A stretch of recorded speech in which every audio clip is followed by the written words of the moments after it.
जिस्म का इलाज अगर ना कराया जाए तो क्या होता है? एक बंदा मरीज़ है, मर्ज़ में मुब्तला हो गया है, ना वो दवाई लेता है ना वो परहेज़ करता है, तो क्या होगा? डॉक्टर साहब से पूछें। मर्ज़ बढ़ जाएगा और नतीजतन वो मौत के मुंह में चला जाएगा। एक बंदा दिल का मरीज़ है, ना वो दवाई लेता है ना वो परहेज़ करता है, तो नतीजतन वो मौत के मुंह में चला जाएगा। रूह का इलाज ना किया तो क्या होगा? ये सबसे ख़तरनाक बात है जिसको हम नहीं जानते, जिसकी तरफ कोई तवज्जो नहीं है हमारी, कि हमारी रूह का अगर इलाज हमने ना करवाया तो क्या होगा।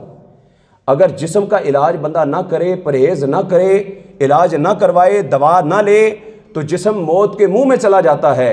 और अगर बंदा अपनी रूह का इलाज ना करवाए, परहेज़ ना करे, उसकी इलाज की तरफ तवज्जो ना दे, तो मौत के वक़्त ईमान से महरूम हो जाता है, ईमान सल्ब कर लिया जाता है।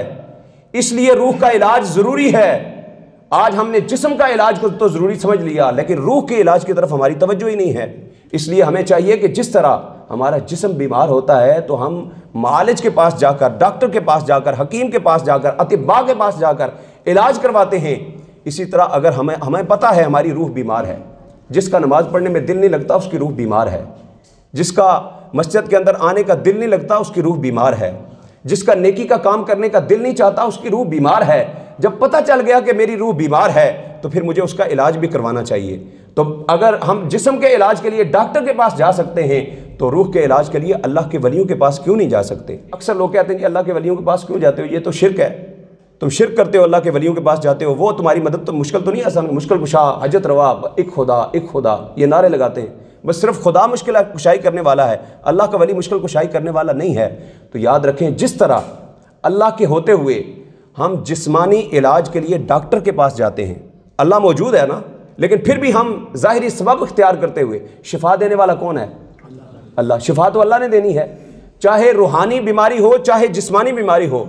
याद रखें, शिफा देने वाली ज़ात अल्लाह की है, लेकिन जिस तरह हम जिस्मानी बीमारी के इलाज के लिए ज़रिया और सबब इख्तियार करते हुए डॉक्टर के पास जाते हैं, डॉक्टर के पास जाना शिरक नहीं है, इसी तरह रूहानी बीमारी के इलाज के लिए अल्लाह के वली के पास जाना भी शिरक नहीं है।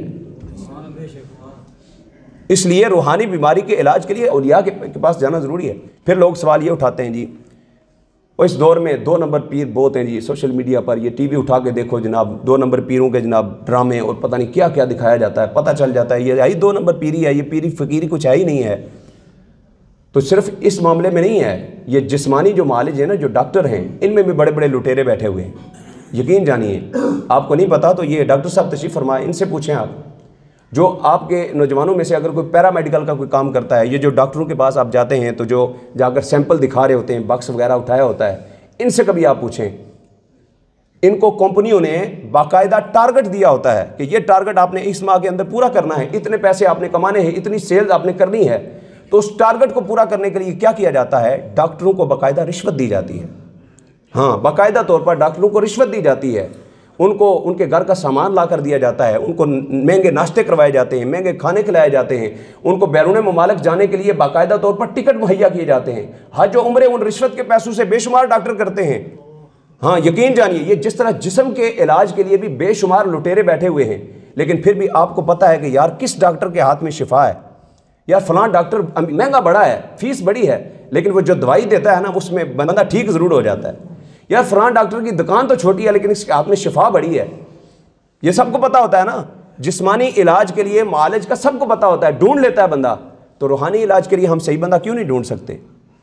अगर कोई बंदा, कोई अल्लाह का वली कामिल नहीं मिलता तो आप अपने उलमाए किराम से रब्ता करें, वो आपकी रूहानी तरबियत करेंगे, वो आपकी इस्लाह करेंगे, वो आपको परहेज़ बताएंगे।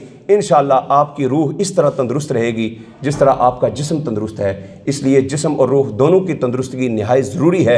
अल्लाह तबारक व तआला हमें अपने जिस्म के साथ अपनी रूह का भी ख्याल करने की और अपनी रूह की तरबियत के लिए उलमा, औलिया, सूफिया का कुर्ब इख्तियार करने की तौफीक और रफ़ीक अता फ़रमाए। वमा अलैना इल्लल बलागुल मुबीन।